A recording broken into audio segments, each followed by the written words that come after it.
The Real FM 103.6.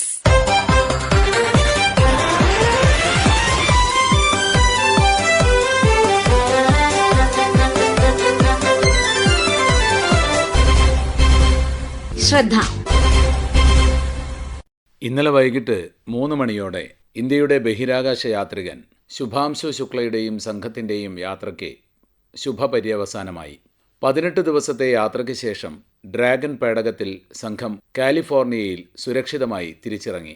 ഇന്ത്യയുടെ ബഹിരാകാശ ഗവേഷണ രംഗത്ത് പുതിയ കാൽവെപ്പ് എന്ന രീതിയിലാണ് ഈ യാത്രയെ എല്ലാവരും ഉറ്റുനോക്കുന്നത്. പാരീസ് ഒബ്സർവേറ്ററിയിൽ ജോലി ചെയ്യുന്ന കേരളത്തിൽ നിന്നുള്ള ജ്യോതിശാസ്ത്രജ്ഞൻ പ്രൊഫസർ അശ്വിൻ ശേഖർ. ഇത് ഇന്ത്യക്കും ഇന്ത്യക്കാർക്കും വളരെ അഭിമാനം നിറഞ്ഞൊരു നിമിഷമാണ്. കാരണം ഗഗൻയാത്രിയായ ശുഭാംശു ശുക്ല വളരെ വിജയകരമായി ഇന്റർനാഷണൽ സ്പേസ് സ്റ്റേഷനിലേക്ക് ഒരു യാത്ര ചെയ്ത് വിജയകരമായി തിരിച്ചെത്തിയിരിക്കുകയാണ്. അദ്ദേഹത്തിന്റെ യാത്ര ബഹിരാകാശ സഞ്ചാരത്തിനെ കുറിച്ചും ഇന്റർനാഷണൽ സ്പേസ് സ്റ്റേഷനിൽ നടക്കുന്ന ഒരുപാട് പരീക്ഷണങ്ങൾക്കും അത്രയും പ്രയോജനകരമായ കുറെ കാര്യങ്ങൾ ചെയ്തിട്ടാണ് തിരിച്ചു വരുന്നത്. 1984 വിംഗ് കമാൻഡർ രാകേഷ് ശർമ്മ ഇന്ത്യയുടെ ഫസ്റ്റ് മാൻ ഇൻ സ്പേസ് ആയി പോയതിന് ശേഷം പിന്നീട് ആദ്യമായിട്ടാണ് ഇത് സംഭവിക്കുന്നത്. ഇന്ത്യയുടെ ഒഫീഷ്യലി രണ്ടാമത്തെ ബഹിരാകാശ സഞ്ചാരി പറയാവുന്ന ഒരു വ്യക്തിയായി മാറിയിരിക്കുകയാണ്. ഇത് ചരിത്രം സൃഷ്ടിക്കുന്ന ഒരു കാര്യമാണ്. കാരണം ഏകദേശം 40 വർഷത്തിന് ശേഷമാണ് ഇത് സംഭവിക്കുന്നത്. അതുപോലെ തന്നെ ഒരുപാട് ഇൻട്രസ്റ്റിംഗ് ആയിട്ടുള്ള മൈക്രോഗ്രാവിറ്റി എക്സ്പെരിമെന്റ്സും സ്പേസിൽ തന്നെ ഫാമിങ്ങിനെ കുറിച്ചും ഒക്കെ പഠിക്കുന്നതിന്റെ കുറെ പുതിയ കാര്യങ്ങൾക്കുള്ളൊരു തുടക്കമാണ് ഇത്. മെഡിക്കൽ എക്സ്പെരിമെന്റ്സ് ധാരാളം ചെയ്യുന്ന ഒരു സ്ഥലമാണ് ഇന്റർനാഷണൽ സ്പേസ് സ്റ്റേഷൻ. ഗുരുത്വാകർഷണത്തിന്റെ കുറവ് കാരണം നമ്മുടെ ദേഹത്ത് വരുന്ന മാറ്റങ്ങള് അത് പലതും ഉണ്ട്. മെറ്റബോളിസത്തിൽ വരുന്ന മാറ്റങ്ങൾ, ബ്ലഡ് പ്രഷറിൽ, ആർട്ടറീസിലത്തെ ടെർബുലൻസിൽ വരുന്ന മാറ്റങ്ങൾ, ഫ്ലോ വെലോസിറ്റിയിൽ വരുന്ന മാറ്റങ്ങൾ, അതുപോലെ തന്നെ നമ്മുടെ എക്സ്പോഷർ ടു റേഡിയേഷൻ അത് കാരണം വരുന്ന ചേഞ്ചസ്, പിന്നെ നമ്മുടെ ബോഡി ക്ലോക്കിൽ വരുന്ന ചേഞ്ചസ്, ഇങ്ങനെ ഒരുപാട് കാര്യങ്ങളുടെ പുതിയ പഠനങ്ങൾ ചെയ്യുന്ന ഒരു സ്ഥലമാണ്. അപ്പൊ അതിലും ഇന്ത്യയിൽ നിന്നുള്ള ആസ്ട്രോനോട്ട്സ് ഇൻവോൾവ് ആവുന്നത് നമുക്ക് വലിയ അഭിമാനമുള്ള ഒരു നിമിഷമാണ്. ഒരുപാട് ശാസ്ത്രജ്ഞർക്കും ഒക്കെ ഭാവിയിൽ ആസ്ട്രോനോട്ട്സ് റിലേറ്റഡ് ആയിട്ടുള്ള ട്രെയിനിങ് പ്രോഗ്രാംസും ബോധവൽക്കരണം ചെയ്യാനുള്ള ഒരു അവസരം കൂടിയാണിത്. നമ്മുടെ ഈ പുതിയ കുട്ടികൾക്ക് ഗഗൻയാത്രിയായി മാറാനും ബഹിരാകാശത്തിലേക്ക് യാത്ര ചെയ്യാനും ഒക്കെ ഉള്ള അവസരങ്ങൾ തുറന്നു കിട്ടുന്ന ഒരു സമയമാണിത്.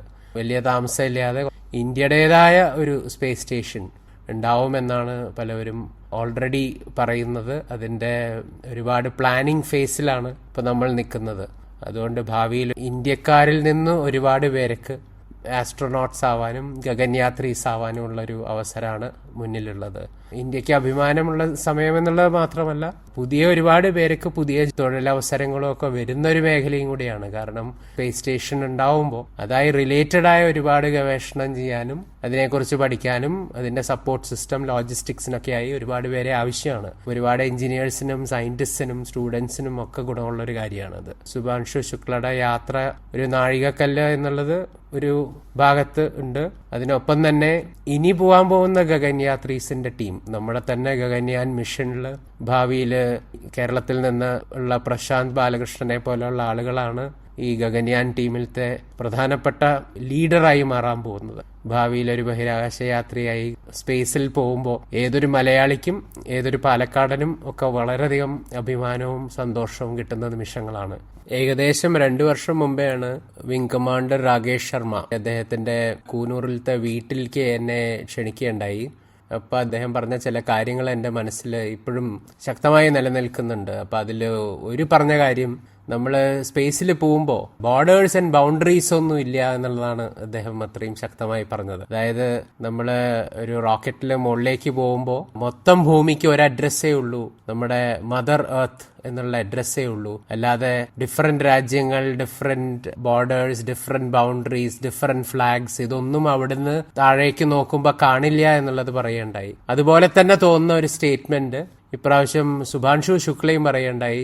അപ്പോ ഇത് തന്നെയാണ് നമുക്ക് ഇവരുടെ ജീവിതത്തിൽ നിന്നും ഇവരുടെ യാത്രയിൽ നിന്നും പഠിക്കാനുള്ള ഒരു കാര്യവും. നമ്മൾ ബഹിരാകാശത്ത് എത്തുമ്പോൾ മനുഷ്യൻ എന്നുള്ള ഒറ്റ എൻറ്റിറ്റിയേ ഉള്ളൂ. ഭൂമിയിൽ ജീവിക്കുമ്പോൾ എന്തൊക്കെ വ്യത്യാസങ്ങൾ ഉണ്ടെങ്കിലും ഭാവിയിൽ ഇപ്പോൾ ഒരു ചിഹ്നഗ്രഹത്തിൻ്റെ ഭീഷണിയോ ഉൽക്കട ഭീഷണിയൊക്കെ ഭൂമിയിലേക്ക് വരികയാണെങ്കിൽ അത് മനുഷ്യരാശിയിൽ എല്ലാവരെയും സംബന്ധിക്കുന്ന കാര്യമാണ്.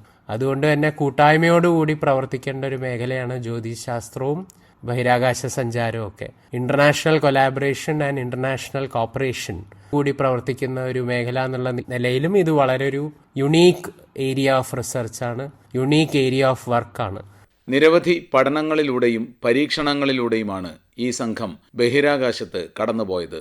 തിരുവനന്തപുരം യൂണിവേഴ്സിറ്റി കോളേജിലെ ഭൗതികശാസ്ത്ര മേധാവി ഡോക്ടർ പ്രിൻസ് പ്രസാദ്. നിലവിൽ ഇപ്പോൾ ബഹിരാകാശ നിലയത്തിൽ താമസിക്കുന്ന ആൾക്കാർക്ക് ഭക്ഷണവും മറ്റുമൊക്കെ ഭൂമിയിൽ നിന്ന് ബഹിരാകാശ വാഹനങ്ങളിൽ എത്തിക്കുകയാണ് പതിവ്. എന്നാൽ ബഹിരാകാശ നിലയങ്ങൾക്കുള്ളിൽ തന്നെ അത്തരം ആഹാരപദാർത്ഥങ്ങൾ ഉൽപ്പാദിപ്പിക്കുകയും വിത്തുകൾ മുളപ്പിക്കുകയും അല്ലെങ്കിൽ ഊർജം ഉൽപ്പാദിപ്പിക്കാൻ കഴിയുമൊക്കെ ചെയ്തു കഴിഞ്ഞാൽ അവിടുത്തെ താമസം കുറച്ചുകൂടി സുഖകരമാകും. ഭൂമിയിൽ നിന്ന് ഇടയ്ക്കിടെ സാധനങ്ങളുമായിട്ട് വാഹനങ്ങൾ ഇങ്ങനെ അയക്കേണ്ടി വരില്ല. ഇത്തരം കാര്യങ്ങളൊക്കെ ഭാവിയിലെ ബഹിരാകാശ പരീക്ഷണങ്ങൾക്ക് അത്യന്താപേക്ഷിതമായിട്ട് വരുന്ന സംഗതികളുമാണ്. അതുകൊണ്ട് തന്നെ ശുഭാംശുവും സംഘവും വിത്തുകൾ മുളയ്ക്കുന്നതുമായി ബന്ധപ്പെട്ട് ശൂന്യാകാശത്തും ബഹിരാകാശത്തുമൊക്കെ ഉണ്ടാകുന്ന മാറ്റങ്ങൾ എങ്ങനെ, ബഹിരാകാശം എങ്ങനെയാണ് ചെറിയ ചെടികളുടെ വളർച്ചയെ സ്വാധീനിക്കുന്നത്, ഇത്തരം പരീക്ഷണങ്ങൾക്ക് മുൻതൂക്കം കൊടുത്തത്. കൂടാതെ മനുഷ്യന് ബഹിരാകാശ വാഹനങ്ങളിൽ കുറെ അധികം നാളുകൾ താമസിക്കുമ്പോൾ ഉണ്ടാകാൻ സാധ്യതയുള്ള ആരോഗ്യ പ്രശ്നങ്ങളുണ്ട്. അത് മാനസിക പ്രശ്നങ്ങളുമുണ്ട്. ആരോഗ്യ പ്രശ്നങ്ങളിൽ ഗ്രാവിറ്റി ഇല്ലാത്ത ഒരു സ്ഥലമാണ് ബഹിരാകാശം. ഗുരുത്വാകർഷണം ഇല്ലാത്ത സ്ഥലത്ത് നമ്മുടെ പേശികൾ ഏത് രീതിയിൽ പ്രവർത്തിക്കുന്നു എന്ന ഒരു പ്രശ്നമുണ്ട്. ആ പേശികൾക്ക് ബലം നഷ്ടപ്പെടാനുള്ള സാധ്യതയുണ്ട്. ഇത്തരം പഠനങ്ങളും ശുഭാംശുവും സംഘവും നടത്തിയിട്ടുണ്ട്.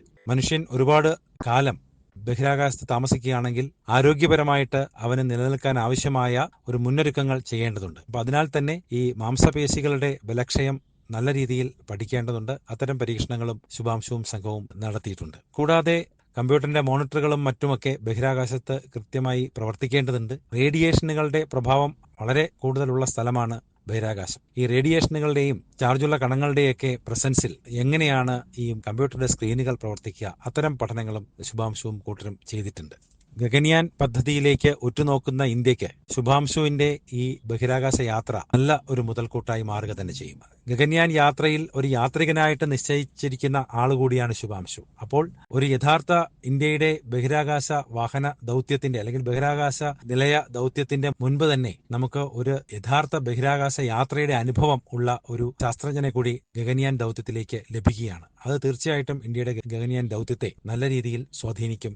നമ്മുടെ ഗഗൻയാൻ ദൗത്യത്തിന് വലിയ അനുഭവ സമ്പത്താവും ശുഭാംശു ശുക്ലയുടെ ഈ ബഹിരാകാശ യാത്ര. ISRO മുൻ deputy director C Chandrasekharan. Human rated launch vehicle എന്ന് പറയുന്ന ഒരു ലോഞ്ച് വെഹിക്കിൾ വഴിയാണ് നമ്മൾ ഗഗൻയാൻ ഫ്ലൈറ്റ് വിടാൻ പോകുന്നത്. ആ ഗഗൻയാൻ ഫ്ലൈറ്റിൽ ഇവർ 4 പേർ നമ്മൾ ട്രെയിനിങ് കൊടുത്തിട്ടുണ്ട്. അതിൽ ഒരാളാണ് ഇപ്പോൾ പോയിട്ട് വന്നിരിക്കുന്നത്. എല്ലാ എക്സ്പെരിമെന്റ്സും പുള്ളിയുടെ ബോഡി സീറോജി ഫെസിലിറ്റി, ബോഡിയുടെ environment, space suit, space food, ഇതെല്ലാ എക്സ്പീരിയൻസും പുള്ളിക്ക് ആക്സിയം 4 ഫ്ലൈറ്റ് വഴിയെ കിട്ടി. അപ്പൊ നമ്മൾ ഫ്ലൈറ്റ് വിടുമ്പോൾ അത് വളരെ യൂസ്ഫുൾ ആയിരിക്കും. ഇതെല്ലാം നമ്മൾ ഗഗൻയാൻ ഫ്ലൈറ്റ് വിടുമ്പോൾ ജസ്റ്റ് റിപ്പീറ്റ് ചെയ്താൽ മതി. നമ്മൾ ഫസ്റ്റ് ആയിട്ട് ചെയ്യണമെന്നില്ല. പിന്നെ ഈ ഫ്ലൈറ്റിന്റെ എൻട്രി പാത്ത് എന്ന് പറയുന്നത് റാക്കറ്റ് വിടുമ്പോൾ പുള്ളി ഇതിന്റെ മുകളിലൂടി പോയിട്ട് ഇതിനകത്തുള്ള എല്ലാ അഡ്വാൻറ്റേജസും ഫോർവേഡ് പാത്തിൽ എങ്ങനെ റാക്കറ്റ് പോകുന്നുണ്ട്, റീ എൻട്രി പാത്തിൽ എങ്ങനെ ക്രൂ മോഡിൽ വരുന്നുണ്ട്, ഇതിന്റെ ഫുൾ എക്സ്പെരിമെന്റ്സ് ചെയ്യാൻ കഴിഞ്ഞത് കൊണ്ട് പുള്ളിക്ക് വളരെ എക്സ്പീരിയൻസ് കിട്ടി. ഇവിടെ ഗഗൻയാൻ ഫ്ലൈറ്റിൽ അത് പുള്ളിക്ക് വളരെ എളുപ്പമായിരിക്കും. ഫ്ലൈറ്റിനെ സംബന്ധിച്ചുള്ള നമ്മൾ റാക്കറ്റിനെ പറയുമ്പോൾ ഇപ്പൊ നമ്മൾ പോയിരിക്കുന്നത് ആക്സിയം ഫ്ലൈറ്റിലാണ്. നമ്മുടെ ഗഗൻയാൻ ഫ്ലൈറ്റും ഏകദേശം ഇതുപോലെ ആയിരിക്കും. ഇവിടെ 4 പേർ പോയി, നമ്മുടെ ഇതിൽ മാക്സിമം 2 അല്ലെങ്കിൽ 3 പേരെ വിടും. അപ്പൊ അതിന്റെ ഒരു എക്സ്പീരിയൻസ് കൂടി പുള്ളിക്ക് കിട്ടിക്കഴിഞ്ഞു. മെയിനിൽ പോയിട്ട് 14 days ഇരുന്നത്, അനദർ 3 more days കൂടി 17 ദിവസം അവിടെ ഉണ്ടായിരുന്നത്. അപ്പൊ ഈ 17 ദിവസം ബയോളജിക്കൽ കണ്ടീഷൻസ് നമ്മൾ ഫുള്ളി ടെസ്റ്റ് ചെയ്യാൻ പറ്റുന്നുണ്ട്. സെക്കൻഡ് അസ്ട്രോണറ്റ് ആയിട്ടാണ് പുള്ളിക്ക് പോയിട്ടുണ്ട്. രാകേഷ് ശർമ്മ ഫസ്റ്റ് പോയി. ഇന്റർനാഷണൽ സ്പേസ് സ്റ്റേഷനിക്ക് ഫസ്റ്റ് പോയത് ശുക്ലാവാണ്. അപ്പൊ പുള്ളിക്ക് ഇതിന് കിട്ടിയത് എല്ലാ എക്സ്പീരിയൻസും നമ്മുടെ ഗഗൻയാൻ ഫ്ലൈറ്റിൽ നമ്മൾ മുഴുവൻ യൂസ് ചെയ്യാം. 143 കോടിയിലധികം വരുന്ന ഇന്ത്യക്കാരുടെ പ്രതീക്ഷയാണ് ശുഭാംശു ശുക്ലയുടെ ബഹിരാകാശ സഞ്ചാരത്തിലൂടെ യാഥാർത്ഥ്യമായത്. അദ്ദേഹത്തോടൊപ്പം ഇതിനു പിന്നിൽ പ്രവർത്തിച്ചവരും തീർച്ചയായും അഭിനന്ദനം അർഹിക്കുന്നു. ശ്രദ്ധ തയ്യാറാക്കി അവതരിപ്പിച്ചത് C ഉദയചന്ദ്രൻ. ആശയം നിർവഹണം C കൃഷ്ണകുമാർ. ശ്രദ്ധ.